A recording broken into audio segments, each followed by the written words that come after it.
যাৰ পৰা ভোট নালাগে বুলি কৈছে সেই বাক্যটো শুনিলে সব প্ৰশ্নৰ উত্তৰ ওলাই যাব বেলেগ একো শুনিব নালাগে আপোনালোকে কিবা কৰি লৈছে আন্ধাৰত পোহৰত যিবিলাক মানুহ হাতেলতে ধৰা পৰিছে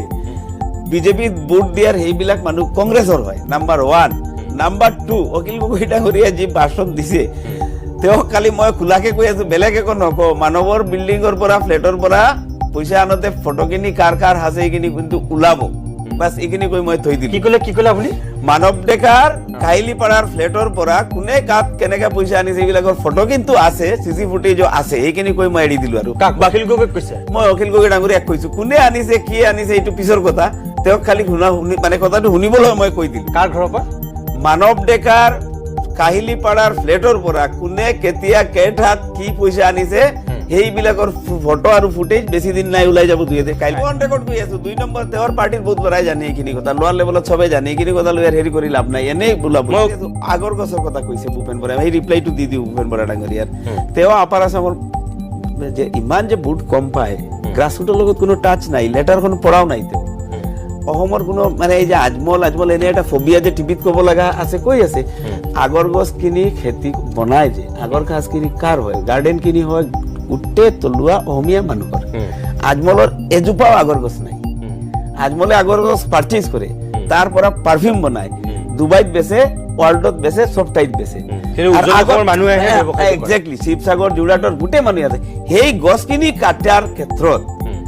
ফৰেষ্টৰ যিখিনি বাধা আছে অসমীয়া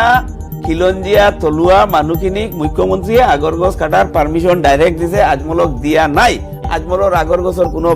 আগৰ গছৰ এজোপাও নাই সেইখিনি ভূপেন বৰা ডাঙৰীয়া নাজানে তেওঁ কৈ এইটো মই অনুৰোধ কৰিম লেটাৰখন ভালকে পঢ়ক আৰু আপাৰ আসামত শিৱসাগৰ আৰু যোৰহাট গৈ কওক বোলে আগৰ গছৰ এই লেটাৰখন কেনসেল কৰিব লাগে তেতিয়া গম পাই যাব সেইকাৰণে তো ভোট সিকিউৰিটি ফৰফিটেড হয় আপোনাৰ বাই ইলেকশ্যনত এইবিলাক কাৰণে একো নাজানাকে কিবা কৈ দিয়ে ক'ব লগা আছে তাৰ পিছত তেওঁ কৈছে মই মুখ্যমন্ত্ৰীক কিয় কৈছিলো যে মই প্ৰাউড ফিল কৰো ইয়েস মই প্ৰাউড ফিল কৰিছিলো মুখ্যমন্ত্ৰীৰ কাৰণে 1999 শিলচাৰ সৌৰাষ্ট্ৰ এক্সপ্ৰেছ হাইৱে যেতিয়া কাম আৰম্ভ হৈছিল 31 কিলোমিটাৰ যোৱা 20 ইয়াৰ্ছৰ পৰা পেন্ডিং আছিলে অনলি বিকজ অফ 19টা টাৱাৰ লাইন শিফটিংৰ কাৰণে ফৰেষ্ট এৰিয়াৰ ভিতৰত কোনো পাৰমিশন নোৱা আছিলে কংগ্ৰেছৰ 15 বছৰ গভৰ্ণমেণ্টৰ ভিতৰত বৰাক ভেলীৰ লাইফলাইন যেটো ফ'ৰৱে এক্সপ্ৰেছ হাইৱে তাৰ কাৰণে বৰাকৰ গোটেই মানুহৰ দাবী কিন্তু যেদিনা আমি সিভিল সোসাইটি লৈ মুখ্যমন্ত্ৰীৰ লগত গৈ লগ ধৰিলো ৰাতি 9টাত শিলচৰ সাৰ্কিট হাউছত ৰাতি 11টাত তেওঁ ক'ব বিচাৰিছে ৰাজহুৱা স্বাৰ্থত মুখ্যমন্ত্ৰীৰ লগত